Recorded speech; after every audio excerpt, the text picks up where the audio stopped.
A couple of years ago, a new family moved into the house next door to us in a quiet neighborhood in Montana.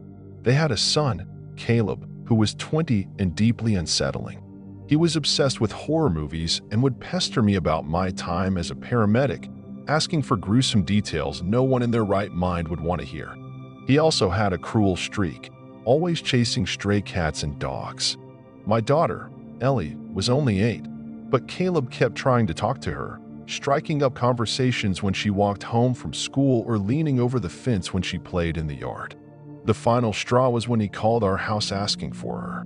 I lost it. I marched over, confronted him and his parents, and told him to stay the hell away from her.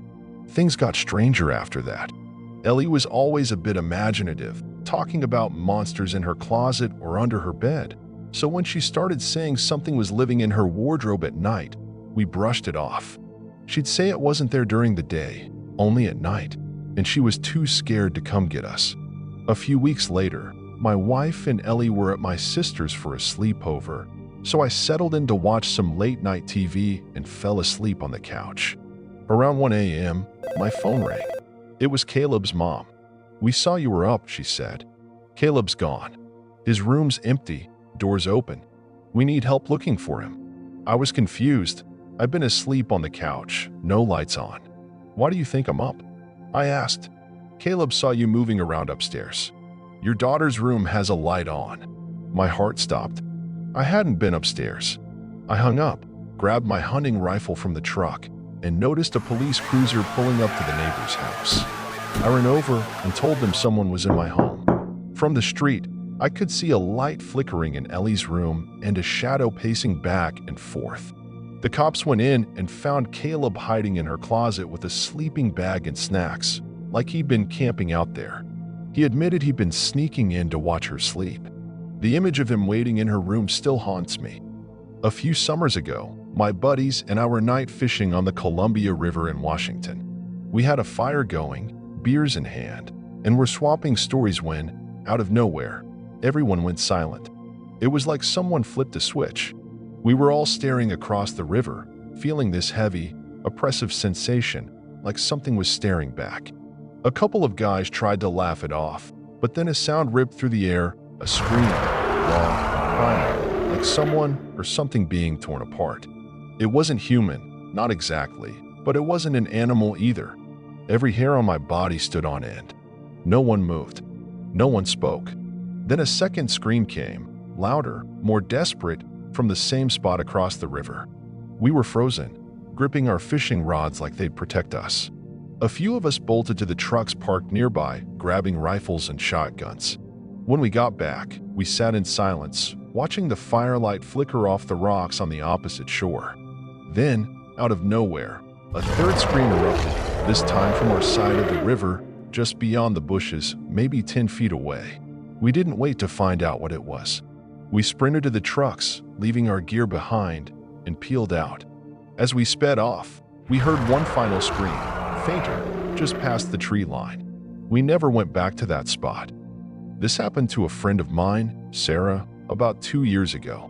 She's in her mid-20s and works as a math tutor in a city in British Columbia. One night, she was tutoring a high school kid named Ethan.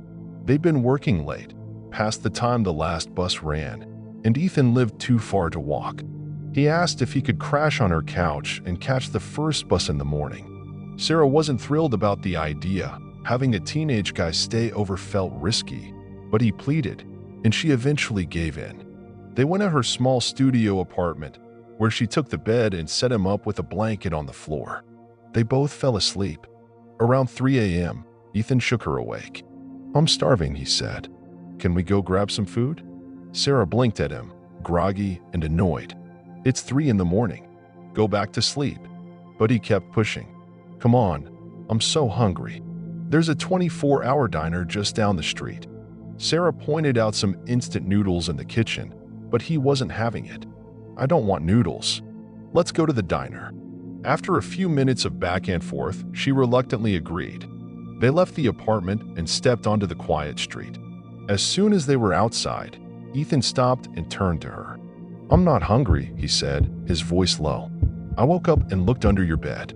There was a man lying there. Sarah's blood ran cold.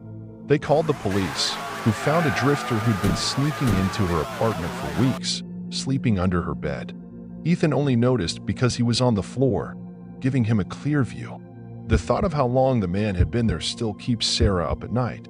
I was about 5 years old when my parents split up.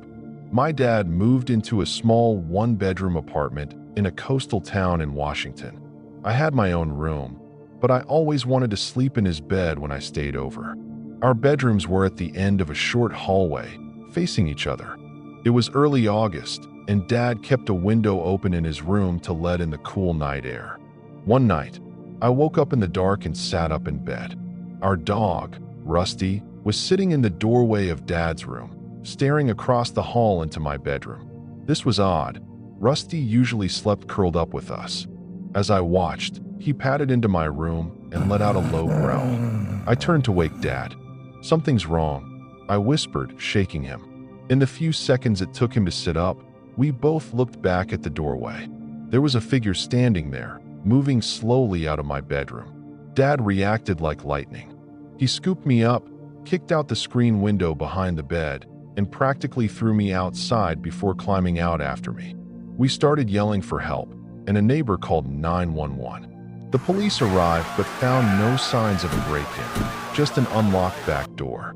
Dad insisted he'd locked it with the deadbolt before bed.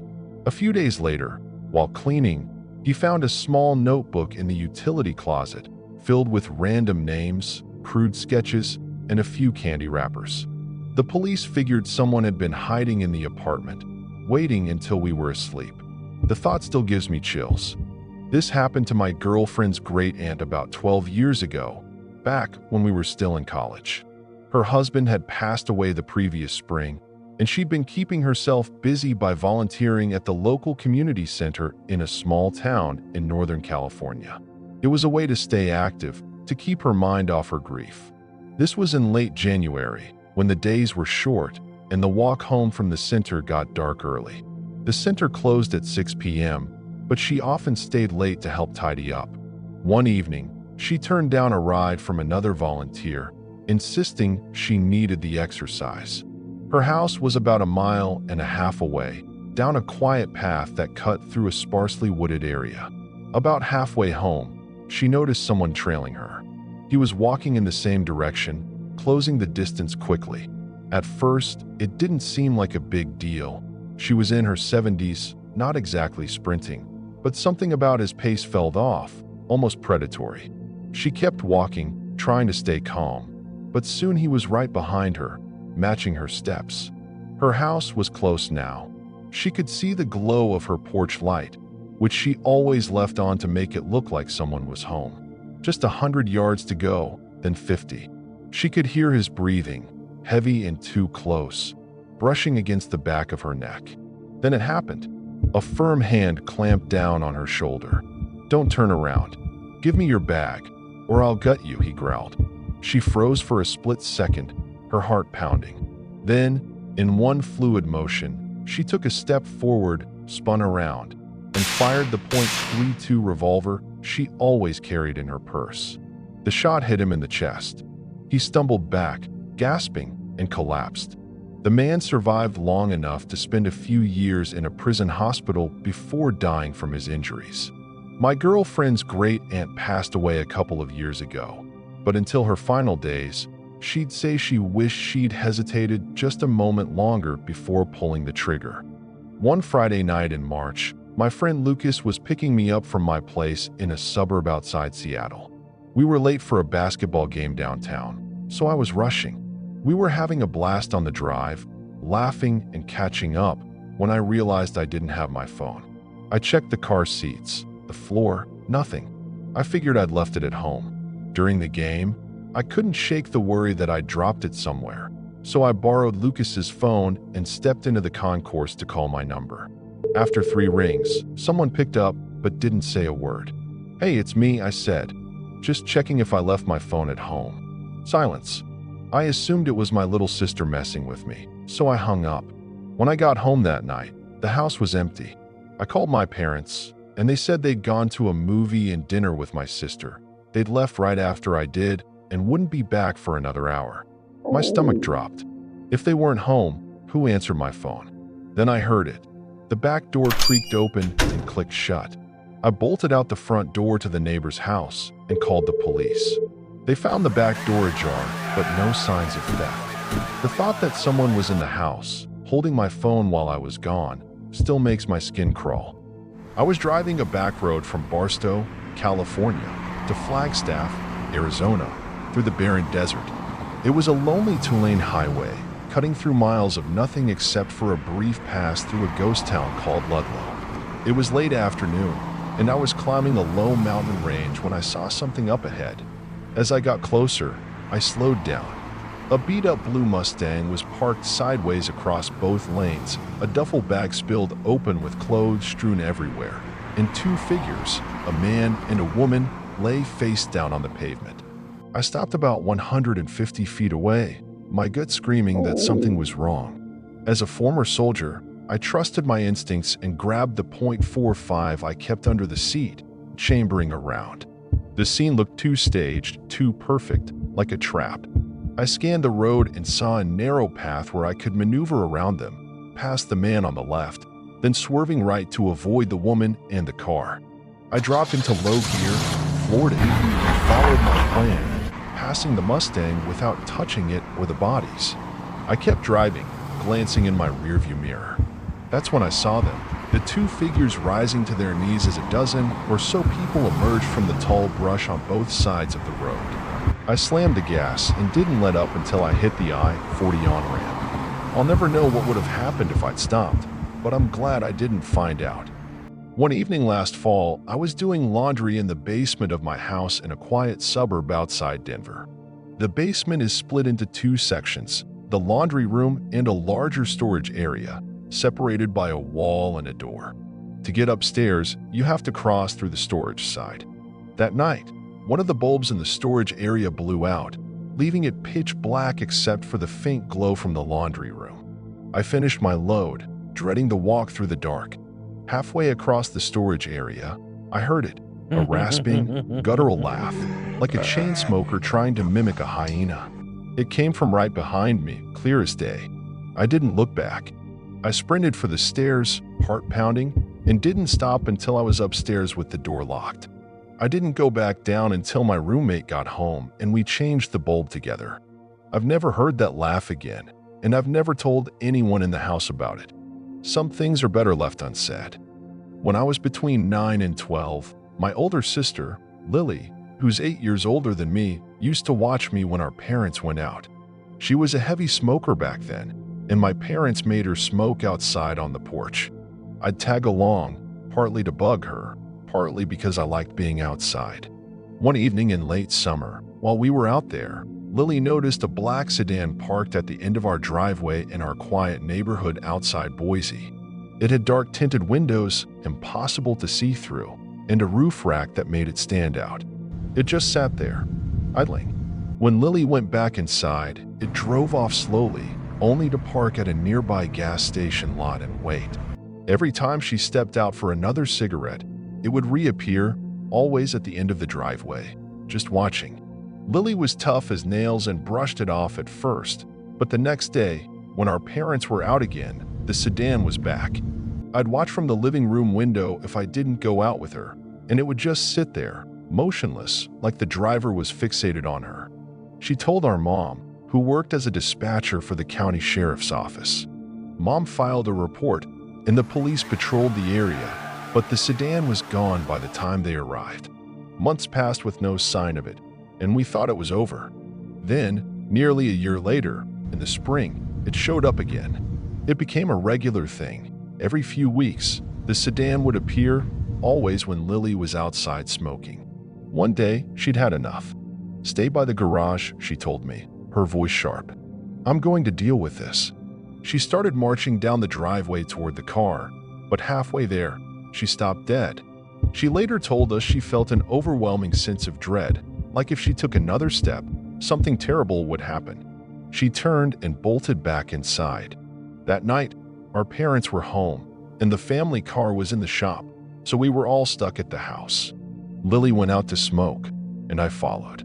Sure enough, the sedan rolled up. "Go get Mom," she whispered to me. I ran inside and told our mom, who grabbed her service pistol and stormed down the driveway, not aiming but holding it firmly. The sedan peeled out, tires screeching, and vanished onto the main road. Mom noted the make, model, and a key detail: the license plate was covered with electrical tape. We never saw it again, but the thought of who was behind the wheel still haunts me. When I was 11, my mom moved us to a small town in rural Oregon called Crestwood. I didn't know a soul there except for a family my mom was close with, a single dad with 3 kids. One of them, a girl named Mia, was 14 when I met her, a couple of years older than me. Over the next few years, we hung out occasionally, mostly because we shared the same friend group. We weren't tight, but we got along well enough. One chilly autumn evening, my buddy Jake was over at Mia's place, chilling with her and her little brother. Their dad was pulling a late shift at the factory, so the house was empty except for them. Mia's dad had been mentoring a guy through his job, someone he'd gotten to know pretty well.